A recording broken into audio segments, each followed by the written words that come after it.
Come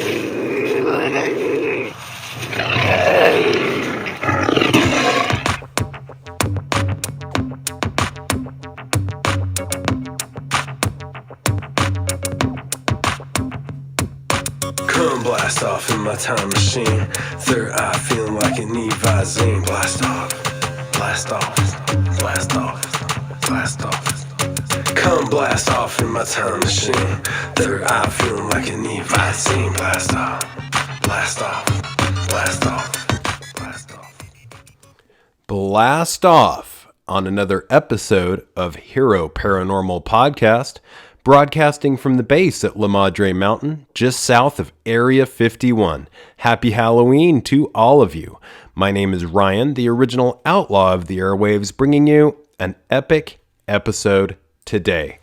On today's podcast, we have the amazing Malcolm Robinson, assistant editor of the Outer Limits magazine, a very experienced paranormal researcher. And we have a very interesting topic today that we're going to get into, and one that I think is perfect for this Halloween weekend. Malcolm has been interested in the strange world of UFOs and the paranormal for as long as he can remember. And in 1979, he formed his own research society entitled Strange Phenomena Investigations, or SPI. The aims of SPI are to collect, research, and publish accounts relating to most aspects of strange phenomena and to purposefully endeavor to try to come up with some answers to account for what at present eludes us. Articles by Malcolm have appeared in many of the world's UFO and paranormal magazines. Malcolm has assisted many of the UK's national and regional newspapers in connection and stories concerning ghosts, poltergeists, and UFOs. An experienced paranormal and UFO researcher with more books published than I can possibly mention, including The Saki Poltergeist, The Monsters of Loch Ness, UFO Case Files of Scotland, The Detchmont Woods UFO Incident, Paranormal Case Files of Great Britain, Volumes 1 and 2, among others. But those are not what brings us together today. Today I am blessed to chat with Mr. Malcolm Robinson about his latest book by the title of Please Leave Us Alone. This book delves into an area of the paranormal and UFO field few would ever want to go. Many paranormal and UFO enthusiasts crave contact, looking for examples of interaction or sightings. Even a glimpse into the liminal plane is enough to get many excited. However, what if the weird and bizarre were more the norm than the exception? Bombarded by the paranormal may be more than most of us could handle. Glimpses into a reality in which otherworldly beings, aliens, UFOs, and the occult are commonplace. Malcolm Robinson takes us on an incredible journey with Patricia and Amanda Hessian, along with others, making mental contact on a regular basis with entities beyond explanation, picking up energies from sinister dark forces and UFOs alike. Reading from this new book, there is no denying that the paranormal has affected many countless thousands of people the world over in one way, shape, or form. Never in a million years did one family from Dublin, Ireland ever think that they too would be subjected to paranormal effects. However, that was soon to be the case, and soon they would be in contact with the Hat Man, Shadow People, and the Greys. In this powerful book, seasoned paranormal researcher Malcolm Robinson presents many harrowing accounts of the family having to endure bedroom visitations and alien abduction. We also have members of the public who share their own Hat Man stories in this book. These not only back up the Irish family and their own encounters, but go to show that the Hat Man phenomena clearly is a worldwide and very frightening enigma. If you are an inquirer of the paranormal and want to extend your knowledge of the weird and bizarre, then this book is for you. However, if you are one of the faint-hearted variety and scare easily, then this is not the book for you. One thing is for sure. After reading this book, you may well sleep with the lights on. So, Malcolm Robinson, welcome to the Hero Paranormal Podcast. Hi there, Ryan. It's a pleasure to be on your show. Oh, thank you. Yeah, this is a great read, and I have to ask, how did you first become aware of the wild experiences of Patricia and Amanda? Simply, she actually found me, to be honest with you, Ryan. She found my Facebook site, and back in 2011, she started to send me some very disturbing cases of a combination of weird and wonderful things that was occurring in her family home. You mentioned about the Hat Man. That was one of them. There were shadow beings. There were what some would term as extraterrestrials. I know it sounds very Hollywood. It sounds very incredible. But there's no denying what that poor woman and her daughter had to put up with was, absolutely soul-destroying. So it really started off in 2011 when she contacted me through Facebook. I realised that this was quite a story in itself, and she had help from some people in Ireland. She had some police bless the house. She had paranormal researchers, but nothing really happened. Nothing really changed anything. The dynamics were still there. The phenomena was still there. And she looked to me to see if we could help in any way, shape, or form, yeah. Wow.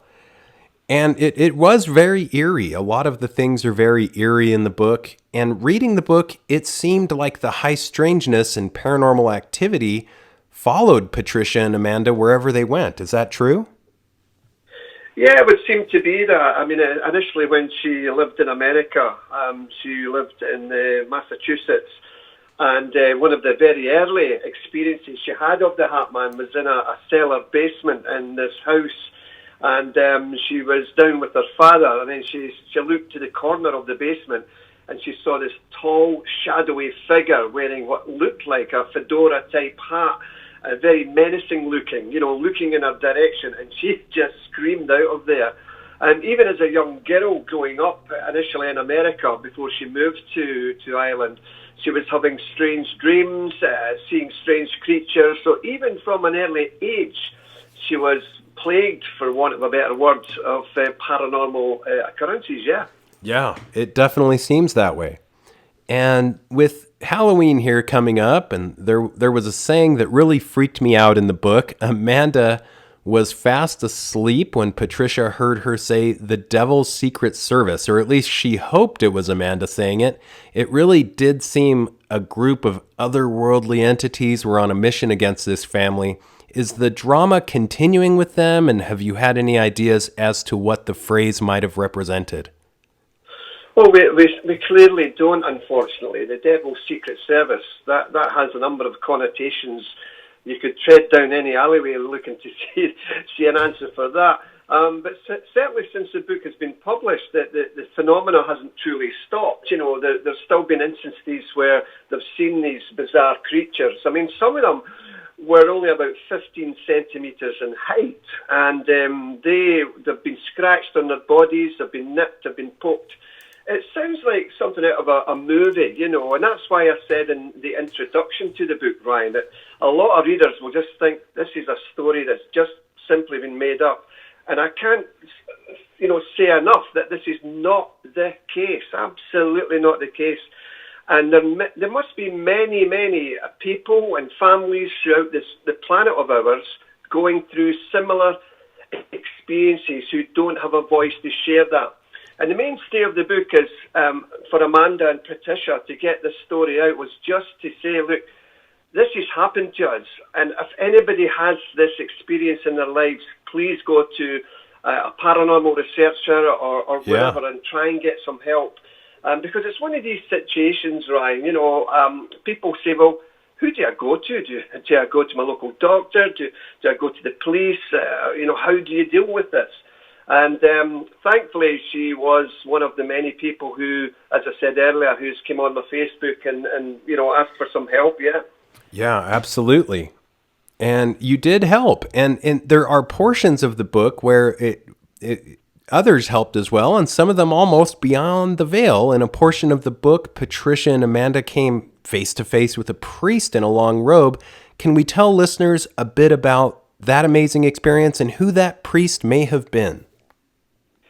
Yeah, she was visiting her mother in hospital, and there was a priest that came in with long robes, and he was very caring, and he said, a lot of nice things to both Amanda and her mother. And then he left the room, he went down the corridor and disappeared. Then another priest came in, and they said, "Oh, we've already spoken to someone. Who did you speak to?" And they described this priest. And he says, "Well, I've never passed anybody in the corridor. Nobody has passed me in the corridor, and there's only one way out." Amazing. And so we don't know who this priest was. Clearly, the dynamics of Patricia and Amanda's experience doesn't just go with them. Even their own family members and their mothers and fathers and aunties and uncles have all had paranormal experiences. So it seems as if it runs through the family with all these bizarre experiences. And even when she was a young girl, she was on a trip, the Silver Lake incident. I describe it in the book. Yeah. Where she was with another girl, and they walked into the woods. And suddenly, when they came back, everybody was wondering what is going on, because they had, a couple of hours missing time. And they couldn't believe that the police and everybody was looking for them. And during that missing time, when they were walking in the woods, they described two typical men in black, the black trousers, the white shirt, black tie, black jacket. Mm-hmm. That's all they can really remember. They're not sure if there was an abduction experience on that particular occasion, but it seemed so intense, so bizarre. These men continually stared in their direction, and it must have been quite frightening for these kids. Oh, I can only imagine, especially at that age. And I love Men in Black scenarios, but there are a few dark things in the book. A few times in the book, Ouija boards are mentioned. And although Patricia and Amanda did not use Ouija boards, what place do you believe they have regarding the paranormal? Well, the Ouija boards for sure do work, absolutely. Yeah. I mean, we used to use them in our investigations many years ago through our society, and they can cause fear and alarm, I mean, for sure. But I believe that what's controlling a Ouija boards are what we call lower astral entities. Mm-hmm. People who will masquerade as your auntie, who will masquerade as your uncle, and pretend that they're your uncle Harry or your auntie Helen, etc. And they can cause fear and alarm. There's no denying that the Ouija board does work, as does table tilting. And I've seen all this myself. Sure. And although Amanda and Patricia really wanted answers to who was behind these disturbances in their home, when they visited friends and they partook of an Ouija board seance, for want of a better word, a lot of strange things happening. They saw these orbs of light manifest themselves in the room and go through walls, etc. So it was quite a troubling experience for them, yeah. Yeah, definitely. Yeah, it's a very good explanation of what took place with the Ouija boards in the book. Moving on, Malcolm, UFO abductions weren't off the menu in this book, and I was wondering if we could touch on some of the more wild abduction events for listeners. Yeah, I mean, there's a case that I describe in the book where Amanda and Patricia went through an abduction experience, more so Patricia. She's still unclear whether it was a dream or it really happened. And many abductees say that, that they're not sure if it truly was a dream. Right. But she came back with some dirt in her toes, and she certainly didn't go to bed with dirt in her toes. Mm-hmm. But the strange and unbelievable aspect of this particular abduction was that she found herself in this cottage. And she didn't know how she got there, and she was terrified, and she eventually was told that this cottage was in the outskirts of a German town called Baden-Baden. And then she suddenly saw this light beam come through the window, and she feels as if she was taking on board some object or other. The thing that puzzles me, Ryan, is that, why was she dispatched in Baden-Baden? Because when she woke up, she was back in her own bed. And that's what makes her think that maybe this was just some dream. But with the dirt between her toes and the intensity of this recall was just so much. And there's no denying that we have UFO abductions ongoing in this planet just now. The problem I have, Ryan, is why. Exactly. Because people say, fellow researchers say that it's they're trying to get sperm and ova from mankind to rebuild this dying planet. It's hard to believe, really.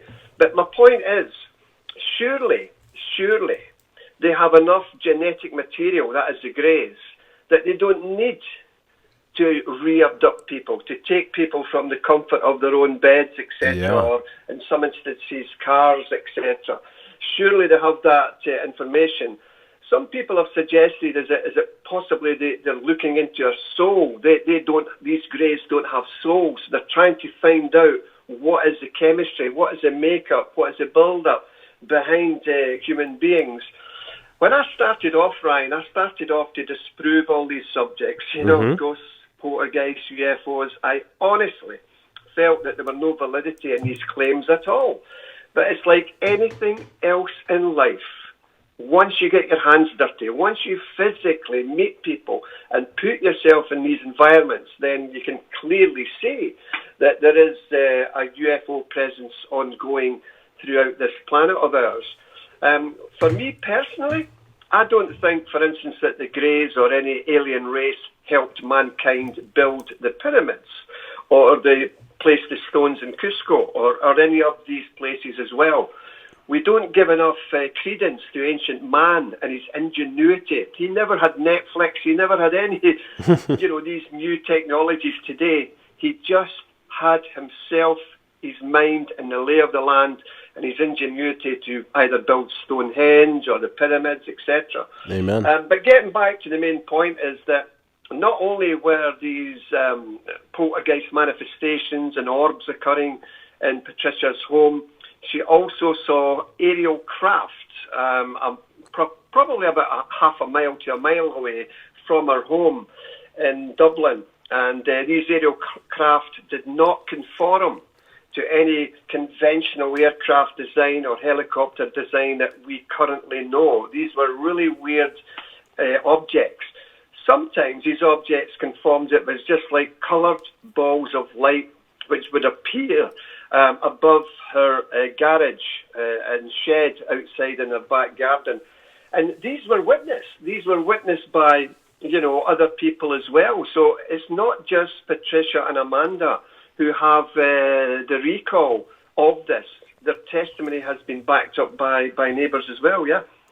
That's right. I thought that was very interesting. And the Baden, Germany experience, I thought the hand drawings in the book were really amazing. And in particular, the home in Baden, the detail with which that was drawn was just amazing, astounding. A very odd description in the book involved, another priest, a real priest who was unwilling to give a confession. Did anything ever come of that? I know the book said that the other priests were shocked, and that seemed very odd to me. And I wondered if people, even including priests, were just plain scared to hear what Patricia had to say. Well, it's a strange one for sure because, no priest should deny anybody who wants that, who comes to them for that, and to be turned away and told that you're not getting it was pretty distressing for Patricia, for sure. We don't know clearly if he did that with every subject that came to him, but I guess possibly because of what Patricia was relaying to him, what was occurring in the family home, that he maybe felt that this was something of the devil and he didn't want to get involved. But having said that, men of the cloth are there to help people. Irrespective of what religion you are, surely they're there to help their fellow man. And to turn Patricia away from confession was pretty dreadful, I think, for sure. Yeah, it seemed harsh. And another thing as well, Ryan, we also had Saint Faustina, and that is a lady of the cloth who just instantly appeared on Patricia's television set as well, and she was holding this Bible, this book, and the image just suddenly disappeared as well. Yeah. I mean, admittedly, when it comes to writing books and when it comes to writing about people's stories, you as an individual are not there to see that yourselves. I'm at a distance. I'm here in Scotland. I'm learning all about this over in Ireland. But I'm taking at face value the honesty and the integrity of both Amanda and Patricia. And I firmly, honest to God, Ryan, I firmly believe that they saw what they saw. Sadly, it's still transpiring. We're trying to see if we can get anybody else to provide them help. They've blessed their home with holy water. They have a special prayers to say at night as well. The health of both Patricia and Amanda is not so good as well. And whether that's a contributory factor in regards to what they've been seeing may well be the case, Absolutely. And, I mean, the other thing as well is that their dog, Blaze, they have a family dog, and he's reacted quite substantially to things unseen in the family bedroom. He's been staring at the ceiling, he's been barking. And as you probably well know, Ryan, animals have this great capacity to see into the spirit world, to see this other etheric realm, for want of a better word. We humans, our sight and our hearing can only go so far. That's right. Whereas animals, they have a higher frequency to see things that we will never see. So, obviously their dog has picked up things in the family home as well. Absolutely. And I'm always in awe at how well animals can, as biosensors, can tap into that so much sooner. It's remarkable. Delving deeper into some of the more religious aspects of the book, a Divine Mercy picture of Jesus flew off the wall in one instance. And without giving too much away, can we explain what happened a bit for our listeners with that event? Yeah, I mean, basically, they're just, Amanda and Patricia was just sitting in their family home, just sitting in the living room, and they have this picture above the fireplace, and it started to vibrate, then it started to leave the wall of which it was on. It was hanging by a string and a nail attached to the wall, but it left, the string left the nail, and it kind of floated out several centimetres from the wall, and it just crashed onto the floor. There's no way humanly possible in that manner that it should come away from the wall, kind of move about as if it's doing a little jig, a little dance, and then just crash to the floor. It was like as if two invisible people, were holding each of this big framed photograph, and it just crashed to the floor. And, these are just one of many, many instances where the phenomena has appeared in the family home, and it's quite disturbing to them for sure. And at the end of the day, I just felt that, with all that was going on, this story, Ryan, had to be told. And this story had to be told in book form so that other people can, look at this. And the beauty of the book as well, Ryan, is that it backs up with other people from the United Kingdom and elsewhere who have had their own Hat-Man experiences, their own shadow people experiences. And it's doing the research for this book, it was quite incredible because I soon realised that this Hat-Man phenomena, the shadow people, is far, far more prevalent than I ever thought. They are a difference, when we talk about ghosts and spirits, normally these are just people who have passed on. But I believe with the shadow people and the Hat-Man, these appear to be totally different, a separate entity. I was asked the other day if I felt, they could be demons. I don't know about that because certainly the Hat-Man, for all his nastiness, he doesn't, as far as I'm led to believe, he doesn't interact with the people. He just stands silently and stares at the people. The other entities that's been appearing in the family home have actually, and it sounds incredible, I'm sure your listeners will find it strange and bizarre, but they have also woken up by these horrible creatures in the bed with them. Right. Scratching them and holding them. And that takes the whole subject to a different level, because when we look at the paranormal, when we look at ghosts and poltergeists, and although they can be quite frightening, what the public rarely get to know is that there is a nastier side to the paranormal. You know, poltergeists can scratch people. I'm aware of that in other cases. And what was going on in this home in Dublin, near Dublin, was of the bad variety. It was not very pleasant at all. Absolutely, it wasn't. And that entity that you mentioned in the book, and it made various appearances, the Hat Man. Can we explain to listeners who are not familiar with this entity just how widespread it is? And typically, it does come into people's rooms. Is that correct? Yeah, I mean, it's some people may say they think it's a ghost, but it's like a misty form, which has the male form shape. Mm-hmm. You know, you can see the shoulders, the legs. I don't think Patricia and Amanda ever recall seeing any feet, admittedly. And right. It has a kind of black face, like there's no face there. And it wears like a trilby or a fedora hat. And it generally just stands in the corner of the room and just stares at you constantly. And when you ask the question, is it how prevalent? It is very much so. You know, we have cases coming from America, from Canada, from Brazil, from South America, Australia. And these cases can be found on the internet. You know, there's a lady who wrote extensively about the Hat Man, a lady called Heidi Hollis, I believe her name is, and she has written a book about it as well. Yeah, it's an amazing entity. Fascinating. The Hat Man is something that I've had people tell me about. Believe it or not, even my own mother has had some instances with it. So it's something I definitely believe in. Moving on, Malcolm, at one point in the book, the military aspect to all of this is brought up. And what proved very interesting was some seemingly clandestine military involvement, which included Patricia and Amanda seemingly having their phone tapped and having people who were apparently military doing some surveillance on them. Can we get into that a bit?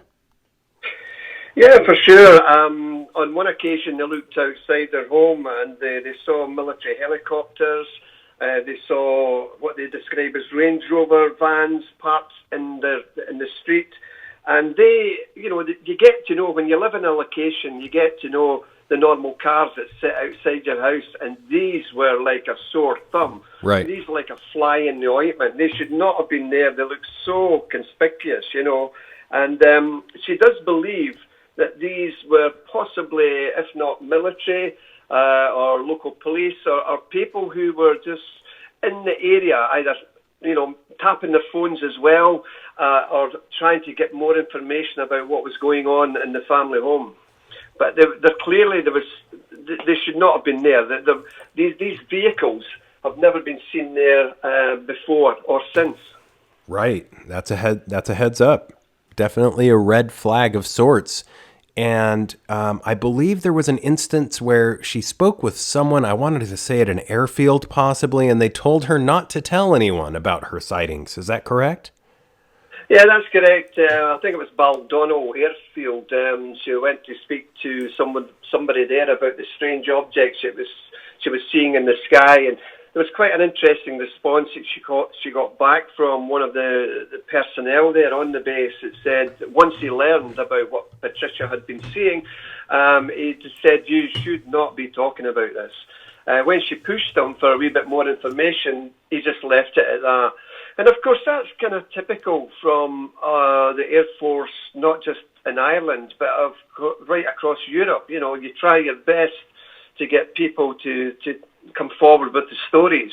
I mean, back in 2001 in America, the press club, where they had all the generals, they had the Navy, they had the Air Force. These were men of military achievements, all the braid on their chests, and they were there to talk about their own UFO sightings, about UFOs above silos, switching off the rockets, etc. Mm-hmm. And I rubbed my hands dry and I thought, yes, at last, we've got the cream of the crop, you know. We've got these people who it's going to blow the lid off the UFO phenomena. And sadly, once they portrayed in their testimony, it was yesterday's news. You know, it was like gone and forgotten about. And even earlier this year, when the Pentagon released the Tic Tac videos, you know, from the fighter pilots dispatched from the USS Nimitz. Of course. And that footage was quite incredible. And I've been asked many times, you know, is it extraterrestrial? What we have to bear in mind is that a lot of the stuff that's flying in our skies is our own black budget technology. The stealth aircraft was flying in America for a good number of years before they put their hands up, the military machine, and says, it's ours. That's right. But that gave rise, in that time, Ryan, it gave rise to many false UFO reports. And I've said before, you know, we're talking about 95% of all UFO reports have natural identifiable solutions. The 5% that remain, 3% of that, as I said, could be our own black budget aircraft. You know, the Stealth, the Aurora, the Blackbird. And so the 2% that remain, 1% could be a rare atmospheric phenomena, something akin to ball lightning, which some people might think, wow, is that a UFO? And it's not. You know, the fly in the ointment, the 1%, for me, personally, is that we're dealing with bona fide, real-life vehicles, which I believe, personally, do not necessarily come from planet Earth. Mm-hmm. What I mean by that is that it could be dimensional. I think I go along with Jacques Vallée, the French scientist and researcher. He's right into the dimensions, and I think that's possibly where the answer lies in the subatomic physics, the quarks and neutrinos. You know, I think the answer certainly lies there. Equally, we have to remember the fact that many UFOs have been seen entering and exiting the oceans of this planet. Yeah. And so maybe they have bases under the oceans of this planet, because we know more about the surface of the moon than what's under our oceans. And that's an incredible fact. And the Mariana Trench has hardly been looked at. So maybe, just maybe, and it's pure speculation, you know, maybe they're already here but have bases in the oceans of this world. The big contender, the big question, certainly a question I can answer, is why? Why don't they openly say we are here?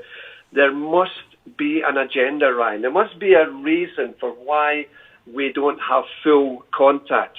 Yes, people have been abducted, etc., and put through traumatic experiences. Yes, females have been re-abducted and shown hideous half-human, half-alien hybrid childs. And telepathically, the message is, that's part of you. So is this some form of genetic interbreeding program? It's hard to say. It's been going on for way too long. And just moving back, obviously, to Patricia and Amanda, I mean, they too had these horrible creatures, not just the Hat Man and shadow people, but these small grey beings and these hideous little creatures coming into their family home as well. Is that part and parcel of the UFO situation, or is that a separate entity? Is these coming from somewhere else, not even associated with the flying saucer mystery? And that's what makes this job of mine so fascinating, because we don't hold all the cards. You know, we don't have all the answers. I am not an expert. Absolutely, I'm not an expert. I know next to nothing. I've been dealing with this wonderful subject for over 40 years, and all I've got is a handful of speculations, you know. But the thing is, the phenomena does not appear to be abating in any way, shape or form. You know, UFO sightings are on the increase. Here in Scotland, as a nation, we've been touched by the UFO presence quite considerably, you know, and I could speak about that at length. So it's a big problem, and it's one that is certainly on the increase. I agree 100%. And Scotland is quite a bit of a UFO hotspot. And I can't agree more with you on your theory. Like you said, speculation. I think many would argue that you've put a lot more time into this than many of us.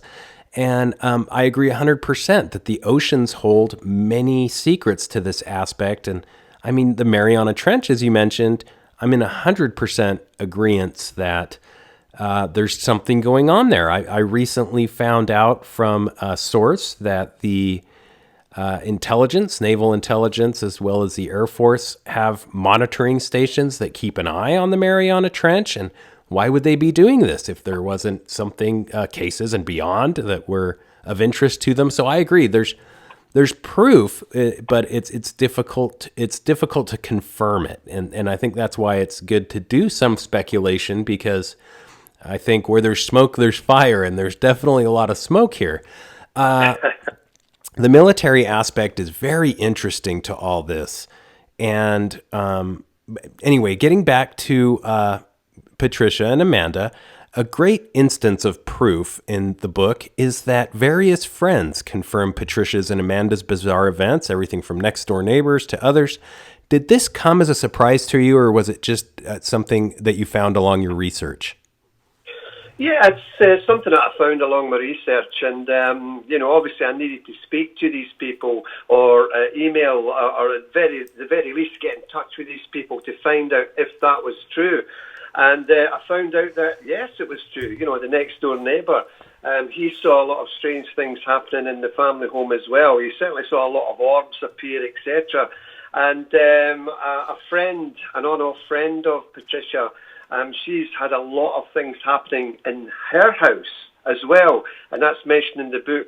And it's like as if when the two ladies get together, that's when the explosion of the paranormal phenomena occur. And that's why it was beneficial that I got in touch to find out for sure that they were backing up each other's story. But yeah, it lends a lot of credence, Ryan. It lends a lot of credence when the neighbours and family friends have seen what Patricia and Amanda have seen. Yeah, absolutely. And I liked that the book wasn't entirely formulated around Patricia and Amanda, even though they did get the lion's share of writing. There were others in the book who complained of attacks from shadowy entities and sightings of the Hat Man, as you mentioned. Can we get into some of those other entities, such as the Slender Man, which have been seen by many? Yeah, it was a strange one, because obviously that's a movie, isn't it? It's portrayed in a movie. And it was a chap in the book who was, he's a fellow researcher, a nice guy, and he was taking a team of people down this ancient kind of building. And this young boy suddenly screamed out in terror, and my friend said to him, well, what's the matter? What are you looking at? And he said, Slender Man, Slender Man. He said, no, that's a fictionalized thing. That's something that's been on the television and movies. And he says, no, look. And I can't remember if my colleague said he saw him, but clearly this young boy certainly saw something. And he described him as, over 9-10 feet and tall, very slender, of course. And he scared the bejesus out of him, And some people claim to have seen the Slender Man as well, but you don't know if that's a folk tale, a tale of a tale of a tale type of thing. But my colleague mentioned to me, he says, Malcolm, at least this boy clearly saw something, and he was terrified. He wouldn't go back down there, Absolutely. It is a scary... And the thing is, as well, I should also point out that when I asked Patricia and Amanda what they believe is going on, well, they think that the greys are both positive and negative, that there's some good ones, there's some bad ones. They actually call them their sky family, and they see these objects in the sky. And, I mean, like any research, Ryan, we have to ensure that what's in the sky is meant to be in the sky. So we check with airports, local, national airports. We check with the police to see if other members of the public has come forward with their own tales of something in the sky. So we dot the I's and cross the T's and try and find out, if there are any rational explanation to account for what's going on. But I think they feel... themselves, Patricia and Amanda feels that they it's something to do with that is mankind's DNA. And this is why they believe they've been having these visits. It's some form of interacting, not very nice for sure. And they're looking as if they're taking DNA from Patricia and Amanda. It sounds very Hollywood. It sounds outrageous, but that's what they themselves believe that's going on. And I think that's important. It's important to know what they believe and what they think, because they are the ones that are being involved with this. And it does seem to me that there seems to be a DNA aspect, a bloodline aspect, a bioentanglement or interconnection of life systems. And they have an interesting bloodline themselves, don't they? Going back to, I believe it was it the gypsy grandmother? Is that correct? Yeah, that's right. It's a gypsy grandmother as well, and they were kind of being gypsies. They had the second sight as well. So that seems to have came along the family tree as well to present day, where both Patricia and Amanda have this ability to know things and interact things and see things. So there is this family tree history going back to the gypsy kind of link for sure. Yeah, I thought that was very interesting, and that's kind of been many people have said that and had theories along those lines that DNA has something to do with it, and that this is passed down from generation to generation, and whatever these other life systems are, they get involved with some kind of bioentanglement with certain individuals who have, I guess it would be a gift or a curse. Some would call it, people who in the past were shamans or witches, things of that nature. Have you come across any other instances such as theirs where this seems to follow the bloodline? Not personally, but I'm aware of other researchers and their cases as well, that has this kind of bloodline. It takes them back to people of a gypsy heritage or a second seer kind of thing, that type of thing. Mm-hmm. But they were also of Irish, French and Amazigh Berber descent as well, as I should point out, which in itself is quite interesting, because that kind of family tree as well is quite paranormal as well when you look back into the history of that kind of religion. Yes. And there were instances in the book where, for lack of a better word, strange marks in the shapes of triangles were found on them when they would awake. And was it during these times that they believed that they were having their DNA taken, or that abduction experiences may have taken place? Yeah, that's correct. There were marks found on both their bodies as well, and they believe that these marks were the result of something being taken from their body.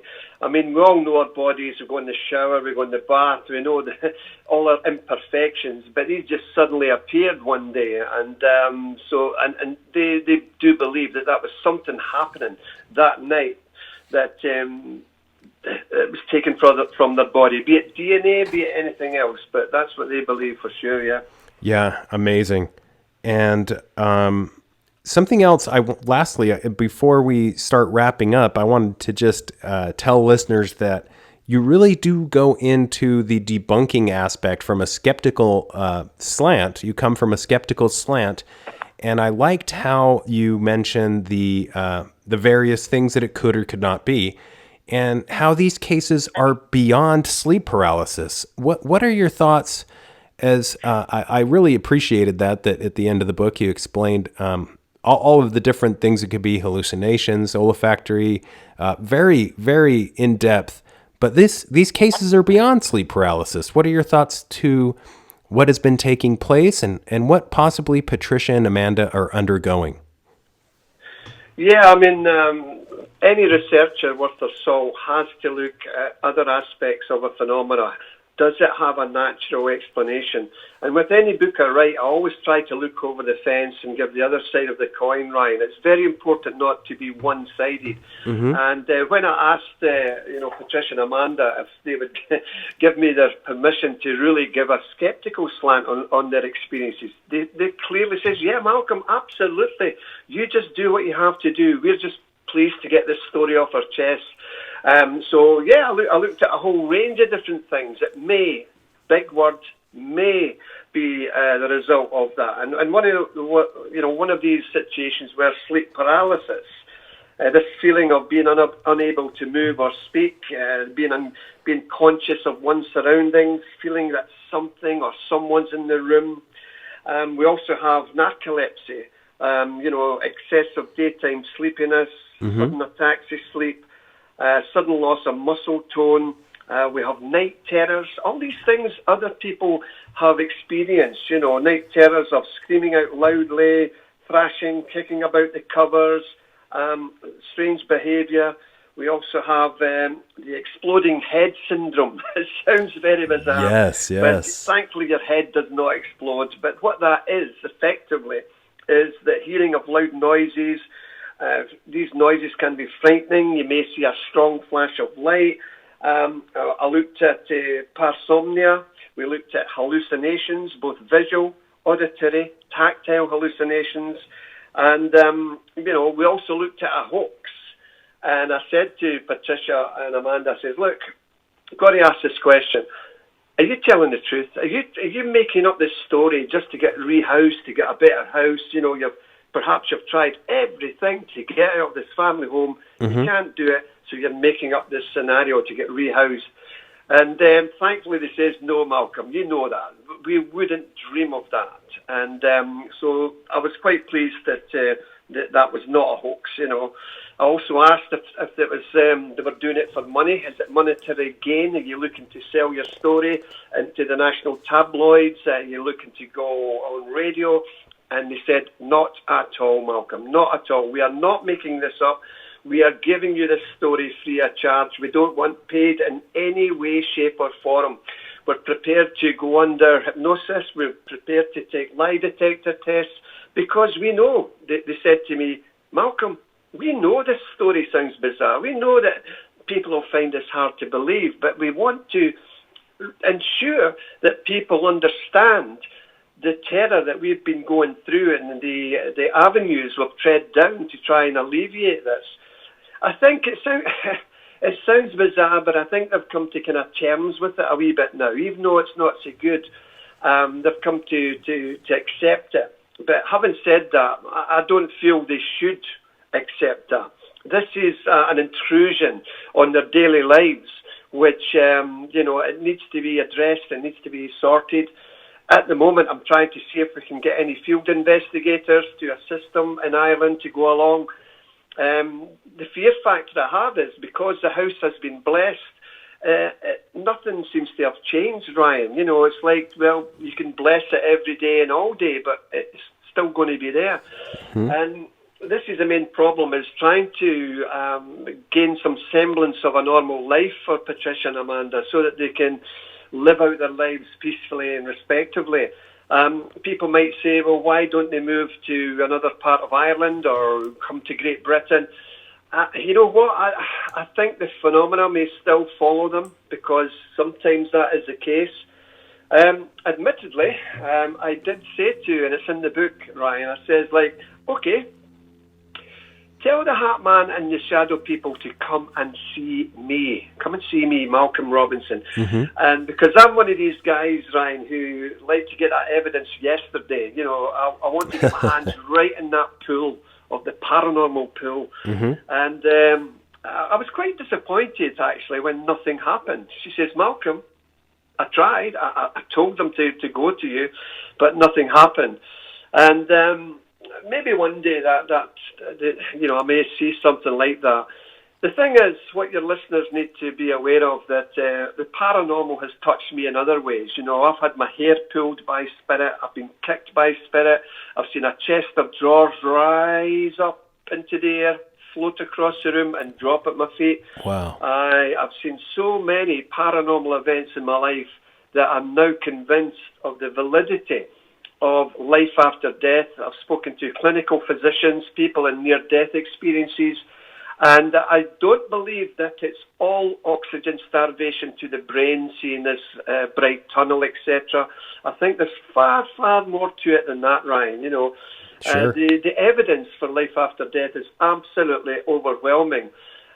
Yes, there's the skeptics and charlatans and all that out there. Of course there is. You get bad police officers, you get good police officers, and anyway. But the world for me, over 40-odd years of talking to people and whittling away all the nonsense like a big sieve, Ryan, like a big sieve, and you're shaking all the dirt through the sieve, and you're left with these kernels, these nuggets that won't go through the wire mesh of the sieve. These, for me, are the paranormal cases that excite me. The Patricia and Amanda's case, I just wished I could help them. It's okay writing a book about it and telling the world and telling your good self and your lovely listeners, Ryan. Right. But I just wish we could do something more. And fingers crossed, maybe in the months to follow, we can do that. Absolutely. Well, you've done a great service, in my opinion, in writing the book, and they have really, as you said, left no stone unturned. They've had everything from Mormon ministers to druids, priests, spiritual mediums, shamans, Buddhists, Hare Krishna. A great list is explained in the book that they have definitely asked for help wherever they can. And this seems to continue. Before we wrap up, Malcolm, I just wanted to say thank you for all your books and all your paranormal research and involvement in the field. And I also wanted to ask, so listeners know, where they can purchase your books, where they can support your efforts, get in touch with SPI, etc. Yeah, you can receive my books from Amazon, either in the United States, Canada, or if your listeners are here in the UK. And, at the end of the day, the only reason I write books is to get the information out. People can believe it or not believe it, as long as you read the information, because there are many people in America and Canada and Europe will put their hands up when reading this book or anybody's book and say, you know what? I can relate to that. That happened to me, and it's like a big ufological paranormal jigsaw, Ryan. Somebody's knocked it on the floor, the pieces are all over the floor, and researchers for the UK, the US are trying to knit all these pieces of the paranormal ufological jigsaw together and try and get some semblance of where this is taking us. So, my book's on Nessie, UFOs, poltergeists, etc. They're just for people, your lovely listeners, to read, understand, and take it or leave it. It's entirely up to the readership. Absolutely. And I can only imagine, I'm familiar a little bit with some of these paranormal things. I go back and forth to Utah, although I live in Las Vegas. I go to the Uinta Basin of Utah often and have a property just south of the old Bigelow Ranch there. And these things tend to make various appearances, but only for some time, and then they go away. But I can only imagine being constantly berated, and this is a terrifying story of how they're in a desperate fight against these supernatural forces. Lastly, I wanted to ask you a part of the book that really, really drew my attention was the glitter, or the chemical element iridium that resembles glitter, and how Patricia had this showing up on her body. Can we tell listeners a little bit about that before we wrap up? Yeah, it's a strange one. That's, after some of the instances occurring in the family home, when they've encountered these beings, etc., they seem to have found this glitter-like stuff on their arms and their bodies. And it looks like the kind of glitter that young girls will wear going to a party, but this will not come off no matter how much you rub it, etc. Over time, it's slightly faded. I've seen photographs of this as well. And obviously, you've got to ask a skeptical question, and which I had to ask: is that not just some makeup or some glitter you're throwing about? And she says, no. This has suddenly appeared in our bodies after certain things, strange things have been going on in the house. Now, the thing is, I've never really truly heard of this before in any other case. That's what makes it so interesting and so surprising to me that people are seeing, the family are seeing this glitter appear on their body. Is it something that's seeping through the chemical makeup of everyone's body, but for them it's coming through and showing as glitter, or is it something entirely different? It's just another bizarre twist to the whole Patricia and Amanda scenario that they've had to endure over the years. Yes, it's fascinating. An absolutely fascinating aspect that I was not familiar with either, and I just found it very remarkable, along with everything else in the book. Definitely everybody should go to Amazon and pick this up. The title is Please Leave Us Alone by Malcolm Robinson, the true and terrifying story of an Irish family and their desperate fight against the Hat Man and supernatural forces. I can't thank you enough for coming on the podcast, Malcolm, and I hope you have a very happy Halloween, and we talk again soon. Yeah, it's been an absolute pleasure, Ryan, to be on your show, and I would just, say to each and every one of your listeners, just keep searching, keep an open mind, and it's a wonderful, wonderful subject to be involved in. It takes you so many avenues, it makes you think out the box, but people like your good self, Ryan, are doing a wonderful service to inform people of the United States and elsewhere about what is going on in this strange planet of ours. Well, there you have it, ladies and gentlemen. Experienced researcher Malcolm Robinson and his amazing tale of an Irish family and their desperate fight against the Hat Man and other supernatural forces. What a great episode, and this time of year we are reminded that the other side of the veil is very much alive. So please celebrate the other side this Halloween, Samhain, or Dia de los Muertos. For wherever you celebrate, it is obvious that something is there. Halloween is definitely the spookiest night of the year. All Saints' Day, or All Hallows' Eve, is very important to many cultures, the worldwide. A distant relative of mine, Scottish poet Robert Burns, helped popularize the word Halloween with his 1785 poem of the same name.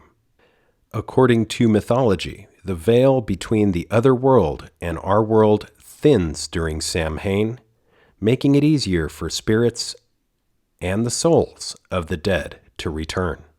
Jack-o'-lanterns symbolize a fateful deal with the devil. If you ever meet the devil on a darkened road, don't try to trick him into climbing a tree. As the story goes, one night a conniving local drunkard named Jack trapped the Prince of Darkness in a tree by hacking a sign of the cross into the bark. In exchange for letting Satan climb down, Jack had to vow to never claim his soul. Jack proceeded to act like a jerk his whole life. When he died, he was not allowed in heaven, so he tried to return to his old pal, the devil. But Satan upheld his end of the deal, hurling a piece of coal from hell at the dead man for good measure. Left without anywhere to go, Jack placed the blazing coal in a turnip and used it as a lantern. The dead man then set out, doomed to wander until he can find a place of eternal resting. So every time you see a jack-o'-lantern, don't forget good old Jack. Thank you all for listening, and until next time, keep your eyes to the skies, feet on the ground, but don't forget to take a look around.